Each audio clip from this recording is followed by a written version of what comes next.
The man amongst you, please my young brothers, please don't fall for the fitna of the street, man. This deen will make a man out of you. The street will only make a thug out of you.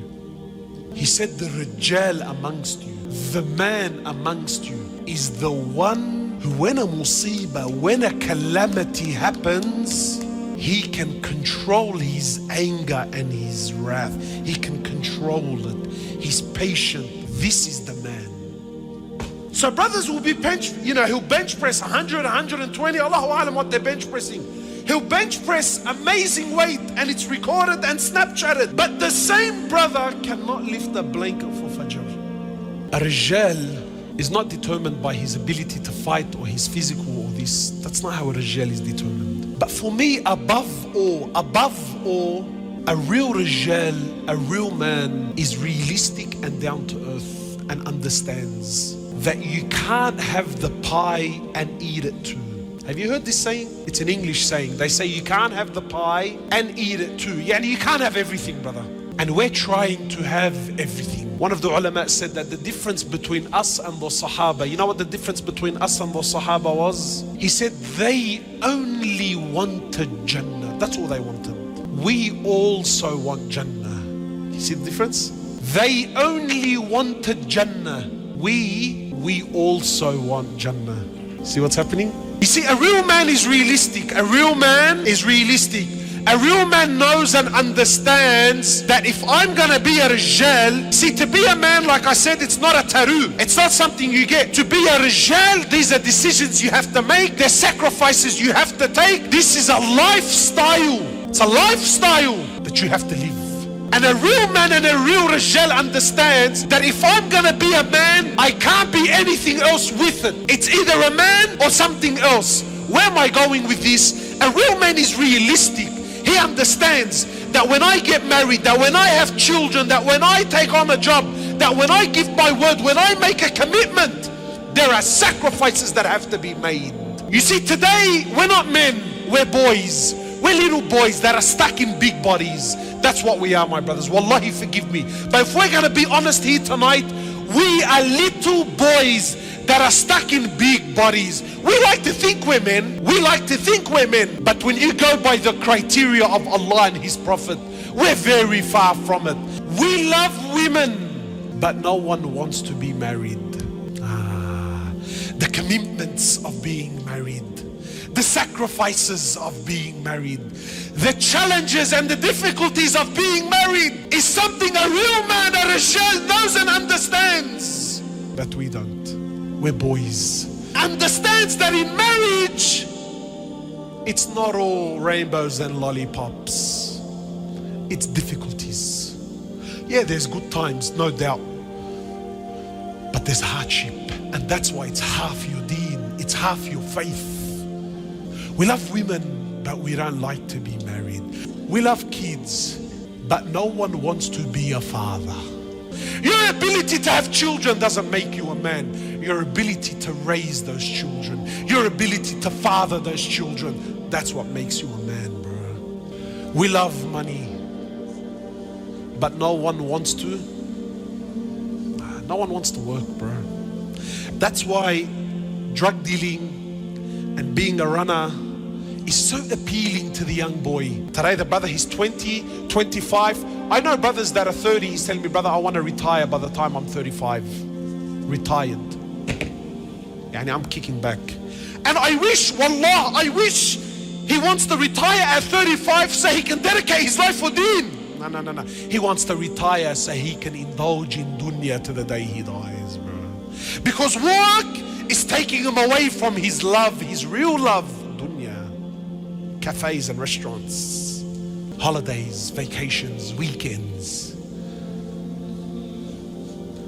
Tell me, my brothers, is this the quality of a man?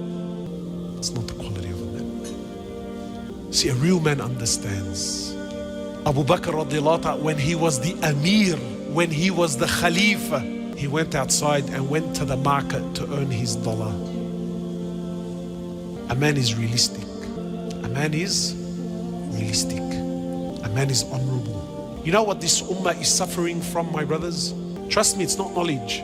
Alam is ocean, books, apps. Wallahi, jump on YouTube, hours and hours and hours of talks and bayans and khutbahs and classes, and knowledge is there, it's abundant. What is this ummah suffering from more than anything? The biggest disease, the biggest sickness of the Muslims, the biggest calamity in the ummah. Do you know what it really is? There's no men.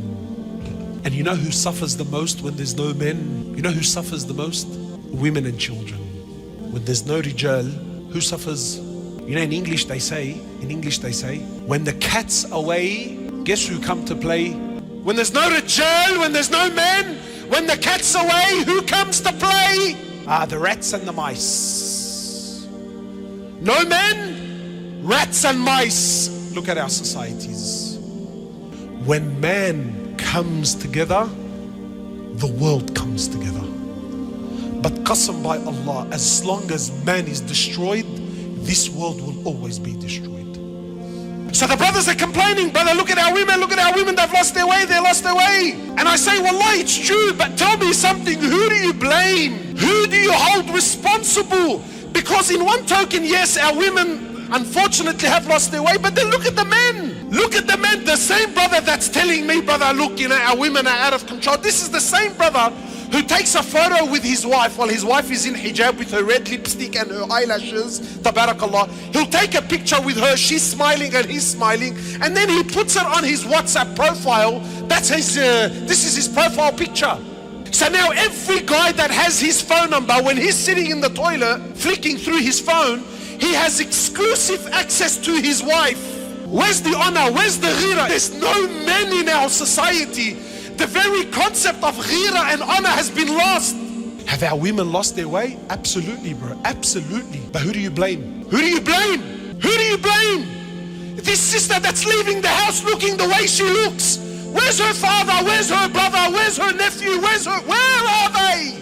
They're busy fishing, bro. They're busy at cafes. They're busy chasing other women like little boys. Our women, they lose their ways. Honor, just honor, bro. Ghira as a rijal. It's not there. So now brothers come, brother, what are you trying to say? You know, wallah, niqab and sutra, brother, what's this? You know, is this, again, brother, is this sunnah? Is this halal? Wallahi, it's not halal and haram. Forget sunnah and sunnah. Just where's your heart, bro? Where's your heart?